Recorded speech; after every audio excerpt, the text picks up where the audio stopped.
This episode of the Totally Rad Show is brought to you by GoDaddy. Coming up, we fend off monsters as we crawl through the dark, dank underworld in the board game Dungeon Run.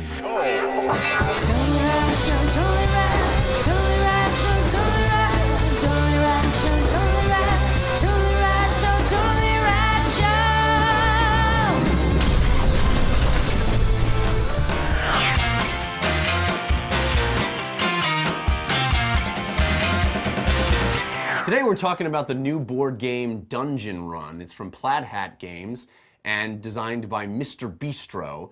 And Plaid Hat you may know from their really widely popular Summoner Wars series. It's actually one of my favorite two-player board games.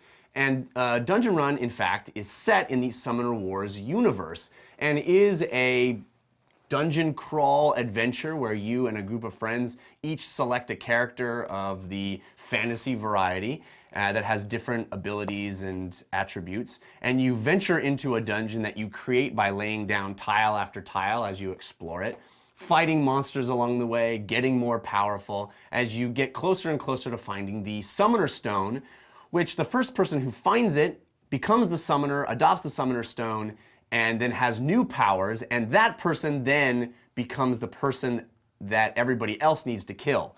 You get the Summoner Stone by killing the boss, and then you become the boss. So it's a combination of cooperatives, such that it is, in the sense that you are all looking for the Summoner Stone and can help each other in defeating monsters and defeating the boss. But once somebody finds that Summoner Stone and picks it up, they become the target, and they try to run, that's the run from the title Dungeon Run, back to the entrance to get out of the dungeon before someone else can kill them and pick up the Summoner Stone and become the boss themselves.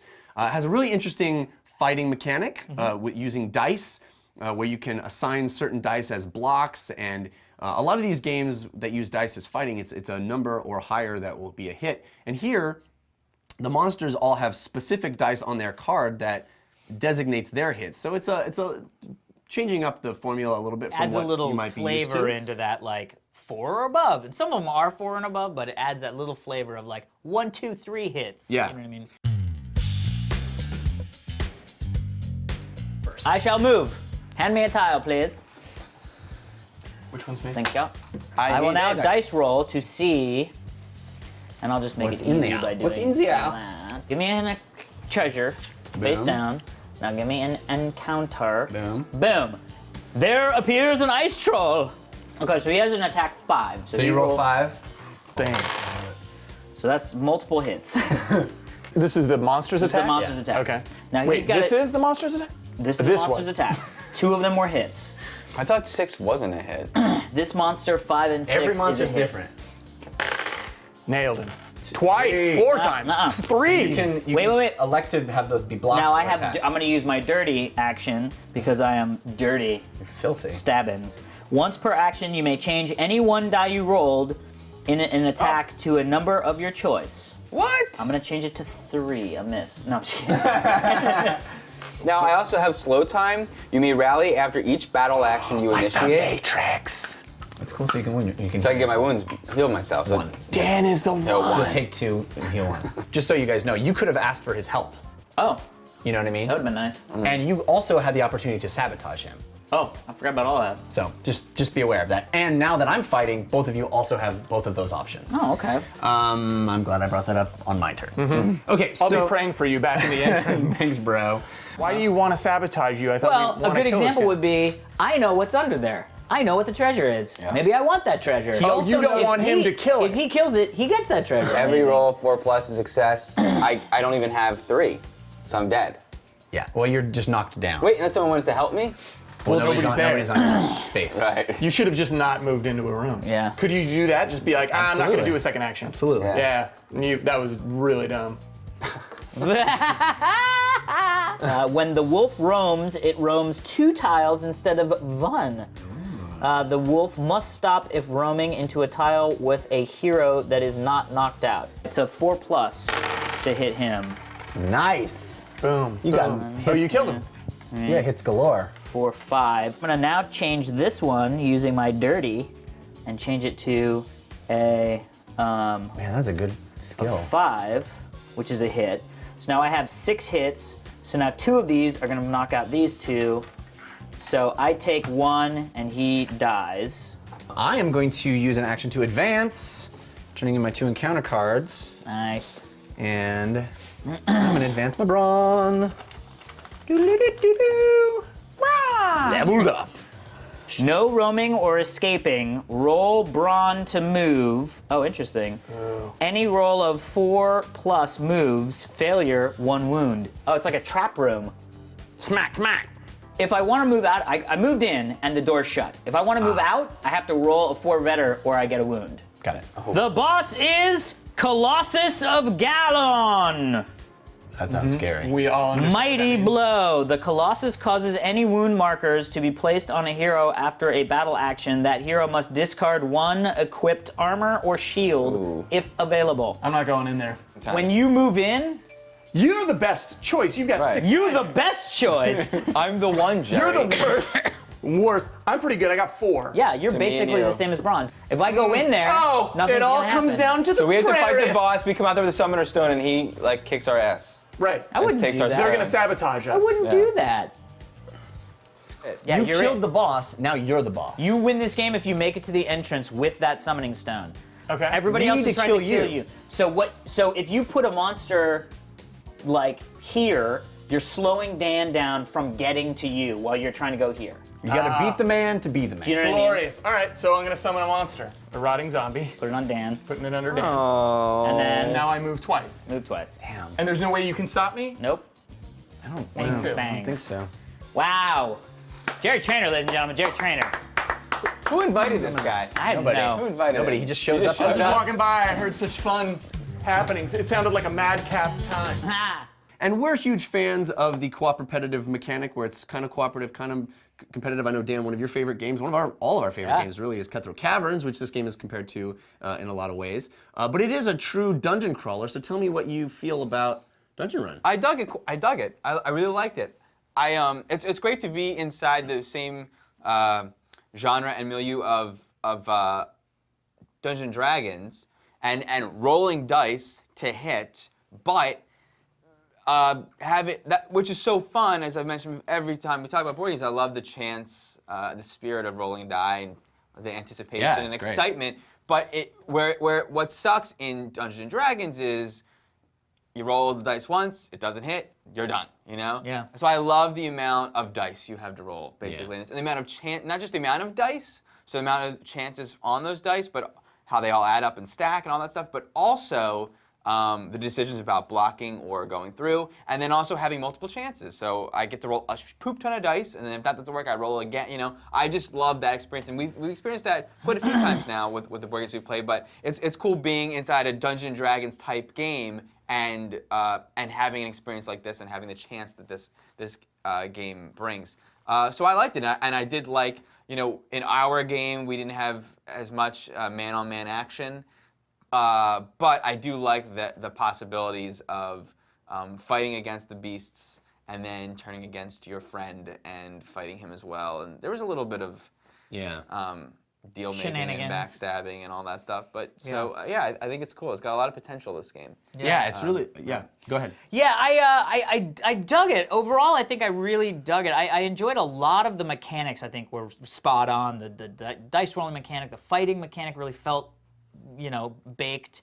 I enjoyed that you kind of have your own guy and you're getting abilities and you also get items, which I really liked, and Yeah. kind of locked into the sort of like, you only have 2 actions per thing, which actually speeds up the process. I didn't really feel like I was waiting too long for it to be my turn. Yeah.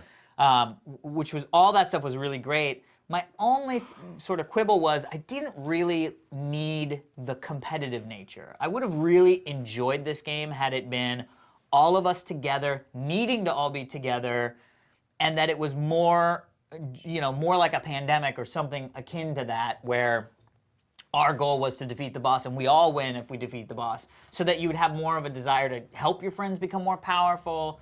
And then, and it kind of just sort of, I didn't really, once the boss was kind of done, it kind of just sort of lost its fun because I couldn't really catch up with the guy. I mean, it was just sort of like, oh, okay. the fun part that I was really enjoying is kind of over now, and it shifts to this other thing. Well, there's a lot of games. I mean, there's a lot of games that are the dungeon crawl that don't have. I think kind of the hook for this is that it's got that thing where it flips the script at the end, and now it's every man for himself. Yeah, I dislike that hook part. I mean, and it was, you know, it's a lot like Castle Ravenloft, where you're kind of laying down tiles and kind of going through the dungeon that way. Except with the Castle Ravenloft, there's a little bit more of a cohesive story, and also it is purely cooperative. You know what I mean? I'd like to play that more as well. I mean, I feel like maybe after a couple more playings of this, it might like lock in and go, oh, okay, I get the joy in that, you know, the end game of it. You know what I mean?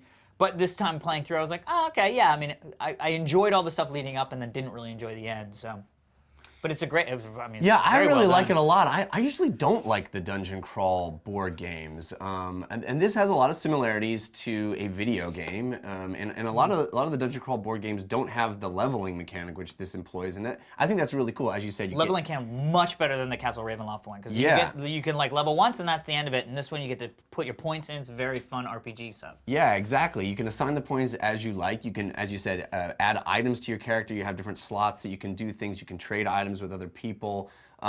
It does feel much more like Diablo or another similar loot kind of dungeon crawler.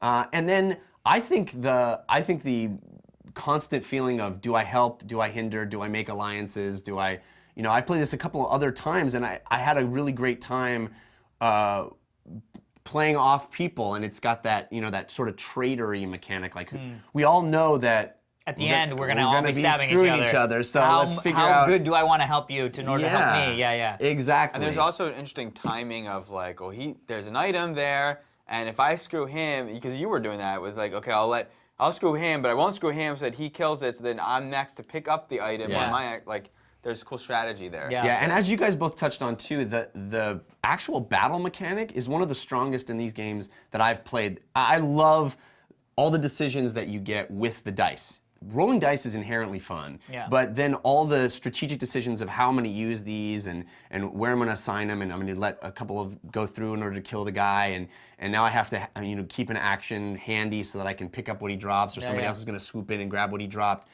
A lot of really juicy, fun decisions to be made, and I usually prefer a board that's already set or makes some more sense than sort of exploring and just, oh, I flipped over a tile and I'm in a place that I don't care about. But I thought the mix of the specialty tiles with the regular tiles and then the rolling of the dice to find out what's in on the room, tile, and how that mechanic is simple and straightforward, yet leads to a lot of randomness and fun too. I think it's a really well-designed game. The components are really beautiful. The art is really beautiful. I like the little plastic pieces for your guys. All the cards are nice and thick, shiny and glossy, and really well designed. It's a great game and easy to recommend. I had a great time with it. Yeah, definitely. Dungeon Run. Run out and get it. All right, everybody, be sure to stick around. We're going to be answering one of your Twitter questions right after this. But first, we want to thank our sponsor, GoDaddy.com. Get your reliable, secure web hosting without the long-term contracts. GoDaddy's hosting plans are bigger and badder than ever with 99.99% uptime. That's very uptime. Free 24/7 support, no annual commitment. And remember, you can download GoDaddy's free iPhone, Android, or BlackBerry app. Order right from your phone, manage your current domains, and much, much more. Check out revision3.com/GoDaddy. There's a list of all the amazing GoDaddy deals from Revision 3, but we would suggest using TRS8. They know you watch our show, plus you get 10% off. Come on. Do it. Do it. Why are you not doing it? Go do it. Do it. Seriously, do it. No, seriously, go do it now. Check us out tomorrow for Versus. Andrew Weiser sends in his Twitter question. If there was one game that you could play with gestures that isn't supported, what would it be? His is Pitfall. I don't even know What how you about would yours? play Pitfall with gestures, but that's What about awesome. yours? Daniel? I don't know. Gesture? I don't know. Good answer. Something where maybe like Mist. Something where you're constantly like, it's like, so you're like my I got good news for you. Happening? Jonathan Blow's next game is basically Blows. yeah, Jonathan Blow from Brave. No, I know, but you just said, the way you said it, I thought you were like, because Jonathan blows. Jonathan the man whose name is Jonathan Blow, his next game Yes. is basically Mist with Gestures. It's gestures on an iPad. It's not Connect or anything, but it's gestures. On an iPad, awesome. Interesting. I'm gonna say probably nothing because I hate motion control. Really? Yeah. But I hate iPad motion control. counts too. In that case, finger gestures, any of the finger games. No, I would like to see like a rock band. There was a beat band thing on iPad that I really liked. Where you like There's a million of Tactilus, them. Yeah. There's a million of That's them. fun. Well, a game that for gestures, we all really should have thought about this more, clearly. All of us are like, weird gestures. Jonathan Blow's next game. Well, yeah, it's called The Witness. It sounds amazing. I would say that, did you guys see the Skyrim mod that somebody made? Yeah, where it's that like- basically is the thing I wanted, which is you just say longsword, and you guy changes longsword. Double fireball, and he changes double fireball, and then he's like, and he pushes out. Interesting. Check that out if you haven't seen it. Thank you, Andrew Weiser.